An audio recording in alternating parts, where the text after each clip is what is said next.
Is this the worst movie of the year? Blade of the 47 Ronin came out on Netflix and is the loosely based sequel to the original 47 Ronin. Now, the first one wasn't met with the best of reviews from critics. I personally like it. It's not great, but it's fun. It has beautiful visuals, really fun action scenes, and Keanu Reeves is in it and he's being a badass. What is not to like? But when I tell you Blade of the 47 Ronin is not just bad, but a complete dumpster fire. I don't even know who would even want to fund this movie with this creative team. The creator, who's mostly just a B-rated actor, had no vision, and the only other movie he's ever directed was some dancing movie. The three writers, and you heard that right, it took 3 writers to write this horrible movie, which I don't know how that's even possible. 2 of them aren't even writers, and this was their first job. Amy, who's a B-rated actress, AJ Mendez is just some wrestler, and then you have John, who's only written a bunch of duds, and again, a dancing movie. And lastly is LT Chang, the cinematographer, and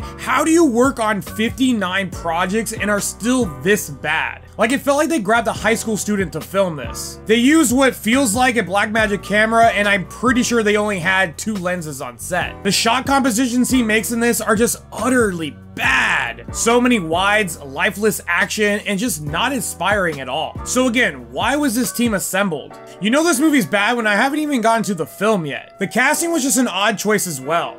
We get the lead of the film in Anna Nakano, who's just a YouTuber who's done mostly side gigs and has only been the lead 2 times, including this movie, in which all of them have had horrible reviews. Then you have Mark Dacascos, who's just kind of in this movie, I guess. Then you have the Quantum Ranger himself, Dan Southworth, who is just super underused in this movie, and pretty much the whole time he's just sitting on a couch. Yoshi's in this, who is just reduced to the witch's main muscle, and the dude's a good martial artist, but he just picks horrible movies to be in. And then everyone else is just kind of there. Except for my favorite in this movie and the only good character in this, who is Onami, played by Teresa Ting. She is honestly more so the main character than anything. Her character design is badass, and she, let's be honest, is the main character of this movie. Let's talk about the action, since this is a martial arts film, if you really want to call it that. This movie had some of the most blandest fights in it, full of horrible CGI blood. And it doesn't help that the camera guy does not know how to film fight scenes, so it makes the fights less engaging. The funny thing is, I saw some previs for the choreography on the Instagram,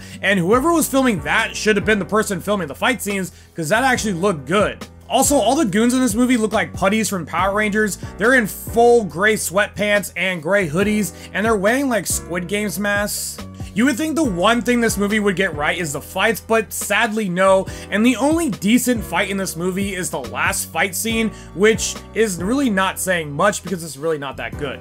Let's talk about the horrible dialogue in this. First off, Luna and Onami cuss way too much in this, and it just seems super odd and out of place. And then the master keeps on telling them language, and it seems like they're trying to copy the whole Captain America thing, but way less funnier. And then the rest of the dialogue in this film is just really bad, and you can tell it's first-time writers in this. And then of course we get the stereotypical training montage, where she's supposed to learn how to fight in 5 days. We also get 2 eating scenes, and the only reason I mention this is because we get 2 eating scenes, and I don't know why that's even in this movie. Speaking of lazy writing, this dude literally sends her a video of the history of, and it just shows a bunch of pictures, and I'm just like, wow, this was just laughably bad. When we finally do get to the ending and their attempt of the twist and saying that Onami is actually the descendant of the 47 Ronin, I was like, no, really? I already knew that. It wasn't a twist. You saw it coming from a mile away. This movie was just all sorts of bad. The worst action film I've seen this year.